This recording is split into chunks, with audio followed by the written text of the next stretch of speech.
यह वाक़या खिलाफत बनवामिया के एक रोशन सितारे खलीफा अमर बिन अब्दुल अजीज के दौर का है। इनका आज़माना अदल, इंसाफ, दियानतदारिया और तकवा के रोशन मिसालों से भरपूर था। उनके अदल के शहर तदूर दौर तक फैली हुई थी। उनके दौर में अवाम को एहसास कौन मैसर आया जैसा सहाबा कराम के अदवार में हुआ करता था। एक आम चरवाहे की जिंदगी। एक गांव में सलीम नामी एक नौजवान चरवाहा रहता था। सलीम नहायत गरीब लेकिन मेहनत यावर ईमानदार नौजवान था। उसके वालिदैन दुनिया से रुखसत हो चुके थे और वह तन्हा जिंदगी बसर कर रहा था। उसकी वाहिद दौलत चंद बकरियां थी जिन्हें वह हर रोज सुबह सवेरे चरागाह की तरफ ले जाया करता। उसकी जिंदगी नहायत सादा थी मगर दिल में अल्लाह का फावर, जबान पर सच्चाई थी। हर सुबह वह अपनी बकरियों को लेकर पहाड़ों की तरफ निकल जाता। नीला आसमान, हल्की हल्की ठंडी हो और चरने वाले जानवरों की आवाजें, यही उसकी दुनिया थी। वह अक्सर तन्हाई में अल्लाह से बातें करता, दुआएं मांगता और दिल की कैफियत बयान करता। वो इल्म दीन हासिल नहीं कर सका था लेकिन फतरी तौर पर उसके अंदर ईमान की रोशनी मौजूद थी। हादसा और आजमाइश। एक दिन जब वो हस्बे मामूल बकरियां चरा रहा था, अचानक पहाड़ के पीछे से एक भेड़िया नमदार हुआ। सलीम के हाथ में लाठी तो थी लेकिन भेड़िया बहुत तेज और चालाक था। इसने झपटक कर एक बकरी को बोच लिया और जंगल की तरफ भाग निकला। सलीम दौड़ा, चीखा, पत्थर फेंके मगर भेड़िया बहुत दूर निकल गया।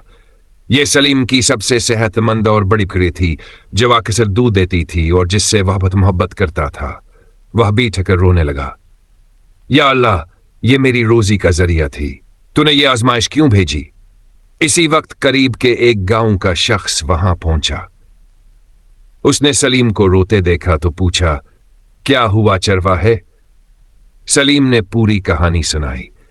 वो शख्स थोड़ा सोचकर बोला, अगर तुम चाहो तो खलीफा के कारंदों को यह कह दो कि तुम्हारी बकरी किसी चोर ने चरा ली, यूं वो तुम्हें बकरी की कीमत दिला देंगे। यहां कौन गवाही देगा कि उसे भेड़िया ले गया? सलीम की आंखों में हैरत और बेचैनियां भरी। उसने आस्था से जवाब दिया, मैं खलीफा को तो धोखा दे सकता हूं लेकिन अल्लाह को क्या जवाब दूंगा? मैं उस जात से कैसे छुपाऊंगा जिसे हर चीज का इल्म है? वो शख्स हंसा, अरे भाई, ये दुनिया है, यहां थोड़ा सा झूठ बोलोगे तो क्या हो जाएगा? सलीम ने जमीन की तरफ देखा, कुछ देर खामोश रहा, फिर बोला, मेरी रिज़्क़ का मालिकुल्लाह है।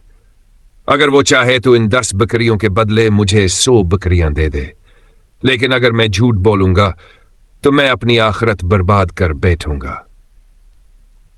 सच्चाई की गूंज दरबार तक। सलीम ने यह बात खलूस नियत से कही और उस दिन भूखा ही वापस घर लौटा, मगर कुदरत ने उसके सदक को राईगां ना जाने दिया। उसी शख्स ने जिसने सलीम को झूठ का मशवरा दिया था, सलीम की दियानतदारी और सच्चाई से इतना मुतासिर हुआ कि खलीफा के दरबार में जाकर यह वाकया सुनाया। इसने हजरत उमर बिन अब्दुल अजीज को बताया कि ए अमीर अल मोमिनीन, आपके दौर में एक ऐसा चरवाहा है जो अपनी बकरी खो बैठा लेकिन आपसे झूठ बोलकर मुआवजा लेने पर भी आमादा नहीं हुआ। उसने कहा कि मैं अल्लाह को क्या मना दिखाऊंगा। यह सुनकर हजरत उमर की आंखों में आंसू आ गए। उन्होंने अपने खादिम से फरमाया, जाओ उसे तलाश करो और मेरे पास लेकर आओ। वो सच बोलने वालों में से है और सच वालों का इनाम दुनिया व आखिरत दोनों में होता है।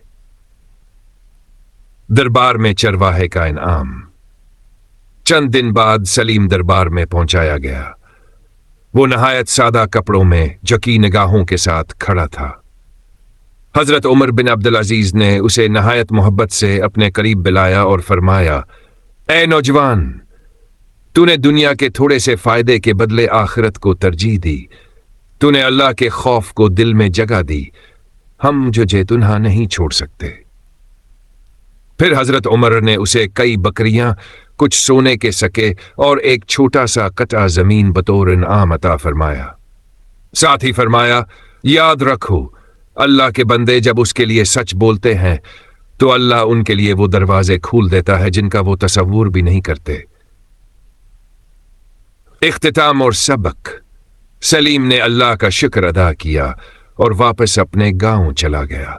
وہ پہلے سے زیادہ ایماندار، مطمئن اور خوشحال ہو گیا۔ اس نے اپنی زمین پر چھوٹی سی جھونپڑی بنائی اور غرباء کو کھانا کھلانے کا عمل شروع کر دیا۔ سبق: یہ کہانی ہمیں یہ سکھاتی ہے کہ سچائی، دیانتداری اور اللہ کا خوف انسان کو دنیا و آخرت میں کامیاب بنا دیتا ہے۔ وقتی نقصان کبھی کبھار بہت بڑی امت کا سبب بن جاتا ہے اگر ہم صبر اور تقوی کا دامن تھامے رکھیں۔